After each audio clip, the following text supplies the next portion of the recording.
India में 900 million से भी ज्यादा इंटरनेट यूजर्स हैं। यहाँ तक कि इंडिया में ही कई सारे दुनिया के बड़े क्रिएटर्स भी हैं जिनके पास उनकी ऑडियंस का सपोर्ट भी है और यहाँ तक कि इनके पास बड़े नंबर्स भी हैं। पर इसी चीज पर एक सवाल यही आता है, इतना सब होने के बाद भी why don't we have our own version of Mr Beast? क्या यहाँ पर टैलेंट की कमी है, पैसे की कमी है, या फिर बात कुछ और ही है? सबसे पहले एक चीज क्लियर करते हैं, इंडिया में ऐसे क्रिएटर्स नहीं है, ऐसा तो हम बोल नहीं सकते। कई सारे क्रिएटर्स हैं जैसे कि आयुष भंडारी, सार्थक सचदेवा, नीशू तिवारी, फुकरा इंसान, Harsha Sai, mister Indian hacker और भी ऐसे कई सारे क्रिएटर्स हैं। और ये सारे क्रिएटर्स मिस्टर बीस्ट स्टाइल का कंटेंट बना भी रहे हैं, उनको अच्छे खासे व्यूज भी आ रहे हैं। तो प्रॉब्लम कोई ट्राई नहीं करने वाली नहीं है, क्योंकि जब हम इंडिया का मिस्टर बीस्ट बोलते हैं तो हम सिर्फ चैलेंज वीडियोस की बात नहीं कर रहे हैं, हम बात कर रहे हैं ग्लोबल लेवल बजट्स की, मिलियंस ऑफ कंसिस्टेंट व्यूज की, ब्रांड्स के इकोसिस्टम की और भी ऐसी कई सारी चीजों की, जिस वजह से आज के टाइम पर कई सारे क्रिएटर्स उस लेवल तक पहुंचना तो चाह रहे हैं पर वो पहुंच नहीं पाएंगे। आओ तुम्हें समझाता हूं। अगर तुम लोग ये सोचते हो कि इंडिया का मिस्टर बीस्ट इसलिए नहीं है क्योंकि यहाँ पर टैलेंट नहीं है, तो तुम शायद एकदम गलत सोच रहे हो, क्योंकि असली रीजन है पैसा। क्या यूट्यूबर्स पैसा कमा पा रहे हैं? बड़े यूट्यूबर्स तो बहुत कमा रहे हैं, लेकिन कुछ चीजें हैं जो कि तुम्हें मैं सिंपली समझाता हूँ। देखो, यूएस के अंदर जनरल एंटरटेनमेंट नीश के अंदर सीपीएम होता है $15 से लेकर $40 तक, और ये सीपीएम वहाँ के हर ऑडियंस के हिसाब से और वहाँ के हर कैटेगरी के हिसाब से डिफरेंट होता है। मतलब वहाँ पर तुम्हें एडवर्टाइजर 1000 व्यूज के लिए बहुत ज्यादा पे कर रहे हैं। लेकिन तुम यही चीज अब इंडिया में देखो, यहाँ पर जनरल एंटरटेनमेंट नीश का सीपीएम होता है $0.50 से लेकर $4 तक। और अब तुम यहाँ पर ये भी सोच रहे होंगे कि हम आखिर सीपीएम की क्यों बात कर रहे हैं। देखो, सीपीएम का मतलब होता है कॉस्ट पर 1000 इंप्रेशंस, जो ये बताता है कि एडवर्टाइजर्स कितना पे करने को रेडी है 1000 व्यूज के लिए। और आरपीएम का मतलब होता है रेवेन्यू पर 1000 व्यू, जो कि एक्चुअल में क्रिएटर को मिलता है। और भाई आरपीएम के अंदर यूट्यूब का भी कट माइनस होता है। अब सोच लो भाई, इंडियन क्रिएटर्स को एडसेंस के थ्रू कितना ज्यादा पैसा मिलता है, क्योंकि जब हम बात करते हैं $1 मिलियन जैसे चैलेंजेस की, तो वो भाई सिर्फ क्रिएटिविटी से बिल्कुल नहीं बन सकते, उसके अंदर और भी चीजें इंक्लूड होती है। अब तुम इमेजिन करो, तुम एक यूएस के क्रिएटर हो और तुम्हें वहां पर 10 मिलियन व्यूज मिलते हैं एट $20 का सीपीएम,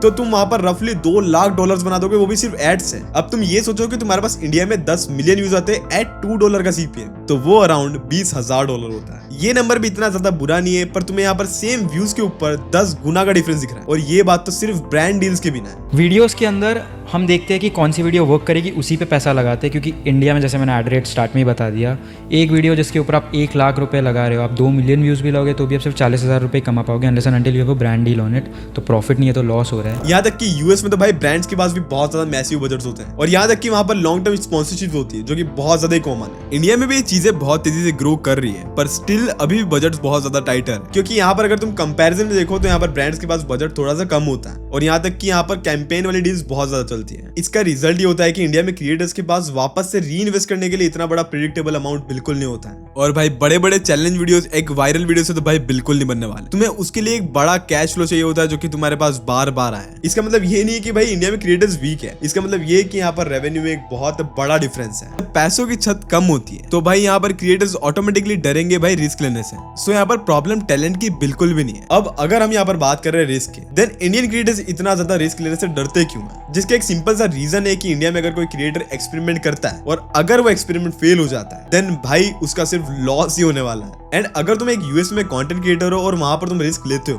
देन भाई तुम्हें वहां पर इतना डैमेज नहीं होगा जितना कि यहाँ पर होगा।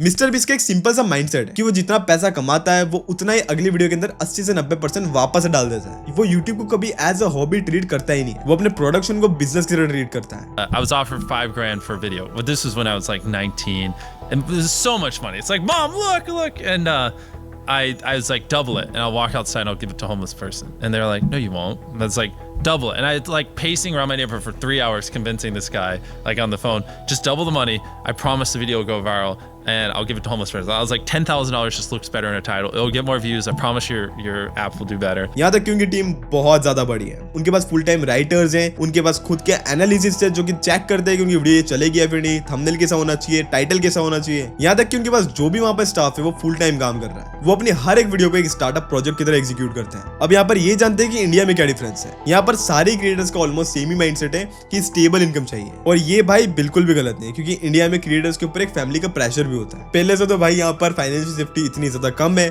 अब इसके ऊपर कोई रिस्क क्यों ही लेगा। अगर मान लो किसी क्रिएटर ने 10 से 15 लाख रुपए कमा लिए तो उसका माइंडसेट यही होगा कि भाई इसे सिक्योर करते हैं, इससे घर लो या फिर इसे कहीं इन्वेस्ट करो या फिर इससे स्टेबल इनकम बनाओ। लेकिन यूएस में ये सीन बिल्कुल उल्टा है। वहां पर क्रिएटर्स लिटरली एग्रेसिवली स्केल करते हैं even at the risk of going broke. India में क्रिएटर्स लिटरली सिर्फ सेफ गेम ही खेलते हैं। काफी सारे क्रिएटर्स इस फॉर्मूला को फॉलो करते भी हैं, जहां पर वो अपना पूरा पैसा वापस से री इन्वेस्ट कर देते हैं, लेकिन वो इस फॉर्मूला को ज्यादा लंबे टाइम तक फॉलो नहीं कर सकते। जैसे सार्थक ने अपने पॉडकास्ट के अंदर ये बोला था, मैंने आईपीएल पे एक वीडियो बनाई थी जिसपे मैंने 1 रुपए से 1 लाख तक की हर टिकट खरीदी थी। उसमें सबसे ज्यादा खर्चा हो गया था और तब मेरा माइंडसेट थोड़ा ऐसा था मिस्टर बीस्ट वाला कि री invest all that you earn. और यहाँ तक कि इंडिया में क्रिएटर्स ज्यादातर सोलो गेम ही खेलना चाहते हैं, वो टीम पर फोकस नहीं करते। और ये इंडिया में क्रिएटर्स का एक बहुत बड़ा डाउन साइड है। मैं भी ये चीज बहुत टाइम से कर रहा था, लेकिन ये चीज तुम्हें जस्ट पीछे खींचती है और तुम्हें एक स्टेज पे पहुंचने के बाद भाई टीम बनानी ही पड़ती है, वरना तुम भूल जाओ कि तुम इस कंटेंट गेम के अंदर ज्यादा दिन सर्वाइव करने वाले हो। मिस्टर बीस्ट तो भाई प्योर एक कंपनी की तरह चल रहा है, वहीं पर क्रिएटर्स इंडिया में इंडिविजुअल ब्रांड्स हैं।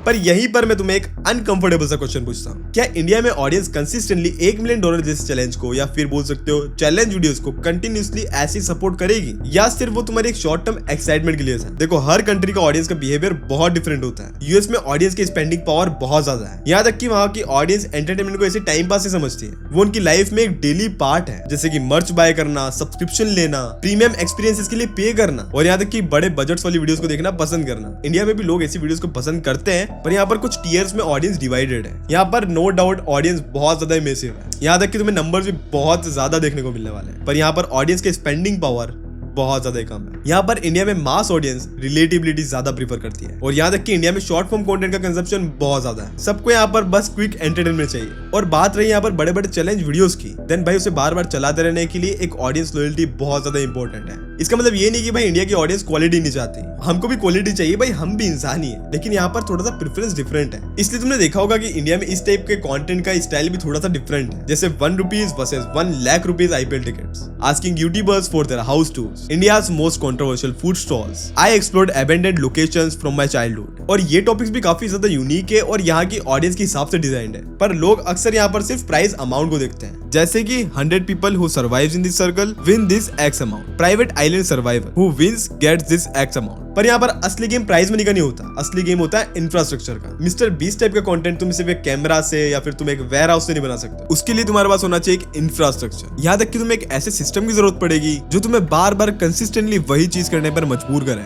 और यहाँ पर इंडिया में सबसे बड़ी प्रॉब्लम है कि यहाँ पर इंफ्रास्ट्रक्चर परमानेंटली बिल्ड नहीं हो सकते। क्या हर वीडियो के लिए तुम्हारे पास उतना ही प्रोडक्शन है जितना कि तुमने पहले लगाया था? क्या तुम्हारे पास सैलरीज पे डेडिकेटेड लोग हैं जो कि तुम्हारे वीडियोस के लिए काम करेंगे, या तुम हर वीडियो के लिए एक टेम्परेरी सेटअप क्रिएट कर सकते हो? और यहाँ पर एक बंदा इस स्केल पर काम कर भी रहा है, वो है मिस्टर इंडियन हैकर, क्योंकि उनके पास खुद की जमीन है, खुद का ही प्रोडक्शन है और उनके पास बहुत बड़ी टीम है खुद की। पर उनके भी टॉपिक्स में तुम्हें एक बहुत बड़ा डिफरेंस दिखेगा। यहाँ तक कि यहाँ पर reliable sponsors, high brand trust, long term contracts और एक स्टेबल कैश फ्लो, ये सारी चीजें कंसिस्टेंटली अलाइन करना बहुत ज्यादा मुश्किल है। तुम बिल्कुल अपने टैलेंट की मदद से मिस्टर बीस्ट जैसा कंटेंट बना सकते हो, लेकिन मिस्टर बीस्ट लेवल का एम्पायर बनाना it's literally not possible at all. अभी के टाइम पर तो बिल्कुल भी नहीं।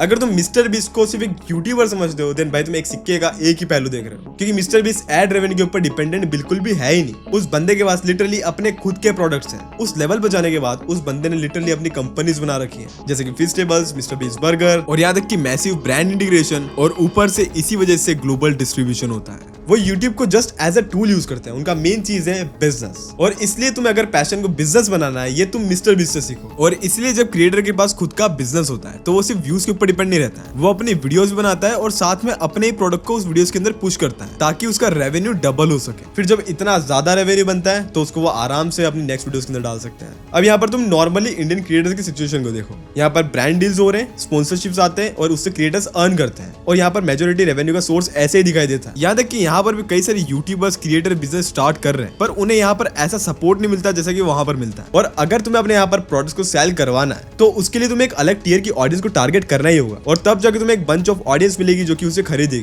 तो यहाँ पर एक क्रिएटर बिजनेस को चलाना प्रॉफिटेबल तो है, पर तुम यहाँ पर पूरी सेट ऑफ ऑडियंस को यूटिलाइज नहीं कर सकते। इवन तुम शायद इस बात से बहुत ज्यादा डिसएग्री करोगे, लेकिन पहले क्रिएटर्स के पास यहाँ पर बैटिंग एप्स थे जिसको प्रमोट करके वो अच्छा खासा रेवेन्यू जनरेट करते थे, और वो काइंड ऑफ उनका एक बहुत बड़ा सोर्स ऑफ इनकम ही था। बट जब से उसके ऊपर बैन लगा है। तुमने देखा होगा कि काफी क्रिएटर्स यूट्यूब को ही छोड़ चुके हैं क्योंकि it's literally impossible to survive अगर उन्हें स्पॉन्सर नहीं मिला तो। अब ये क्वेश्चन बहुत ज्यादा सिंपल है लेकिन बहुत ज्यादा इंपॉर्टेंट है। तुम ये बताओ कि मिस्टर बीस्ट किस ऑडियंस के लिए वीडियो बना रहा है, अमेरिका के लिए या फिर दुनिया के लिए? आंसर बहुत ज्यादा सिंपल है कि वो दुनिया के लिए वीडियोस बना रहा है। उसका कंटेंट बहुत ज्यादा सिंपल है, यहाँ तक कि वो इंग्लिश में होता है जिसमें वो विजुअल स्टोरी टेलिंग करके उसे और भी ज्यादा इंटरेस्टिंग बना देते हैं। यहाँ तक कि उनका कल्चरल बैरियर भी बहुत ज्यादा कम होता है, इसलिए उनके वीडियोस यूएसए के अंदर भी चलते हैं, यूरोप में भी चलते हैं, एशिया में भी चलते हैं और यहाँ तक कि लैटिन अमेरिका में भी। और जब तुम्हारे पास ऑडियंस ग्लोबल होती है तो भाई तुम्हारा रेवेन्यू भी भाई ग्लोबल हो जाता है, तुम्हारा सीपीएम हायर रीजन से भी आता है, तुम्हें ब्रांड डील्स भी भाई इंटरनेशनल मिलते हैं, तुम्हारे प्रोडक्ट्स भी वर्ल्ड वाइड सेल होते हैं। अब यहाँ पर हमारे क्रिएटर्स के साथ क्या होता है? तुमने देखा होगा कि most challenges videos India focused होते हैं, मोस्टली ऑडियंस हिंदी स्पीकिंग है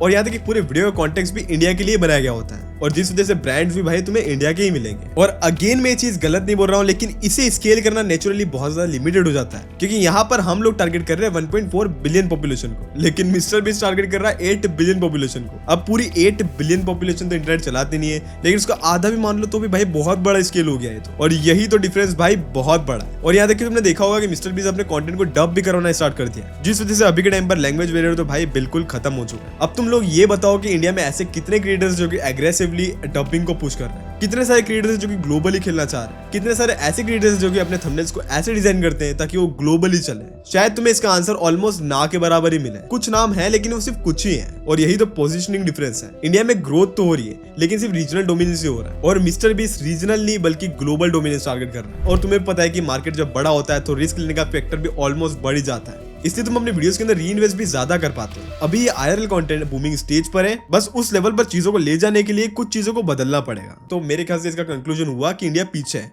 नहीं भाई, ऐसा बिल्कुल भी नहीं है। ये वीडियो मैंने कंपैरिजन के लिए बिल्कुल भी नहीं बनाया। मैंने ये वीडियो ये समझाने के लिए बनाया है कि मे बी इंडिया का मिस्टर बीस्ट जैसा हो भी ना, मे बी इंडिया का वर्जन थोड़ा सा डिफरेंट होगा। व्हाट इफ इंडिया का एक बड़ा क्रिएटर मिस्टर बीस्ट जैसे चैलेंजेस वीडियो बनाएगा ही नहीं, वो क्या पता किसी और नीश से हो और वो इतना स्केलेबल हो। पर वो क्रिएटर कौन होगा वो तुम मुझे कमेंट सेक्शन बताओ। क्या पता भाई सौरव जोशी भी मिस्टर बीस्ट बन जाए। बाय द वे तुम पॉकेट पकड़ को ट्राई करना बिल्कुल भी मत भूलना। तुम्हें डिस्क्रिप्शन में लिंक दिया हुआ है, वहां पर जाओ और रजिस्टर करो और मेरा प्रोमो कोड जरूर से एंटर करना रिकॉनिक, ताकि तुम्हें तुम्हारे फर्स्ट डिपॉजिट के ऊपर 100% का बोनस मिल सके। तो ट्राई करो एंड गुड लक। बाकी तुम ये जानना चाहते हो कि YouTube के असली फाउंडर्स ने YouTube को सेल क्यों कर दिया और वो खुद सेल करके इसे चले क्यों गए, देन तुम्हें ये वीडियो अभी जाकर देखना चाहिए। और तुम ये वीडियो भी देख सकते हो, ये भी बहुत ज्यादा इंटरेस्टिंग है। और मैं मिलता हूं तुमसे कोई और वीडियो के अंदर, तब तक के लिए peace and love and bye bye.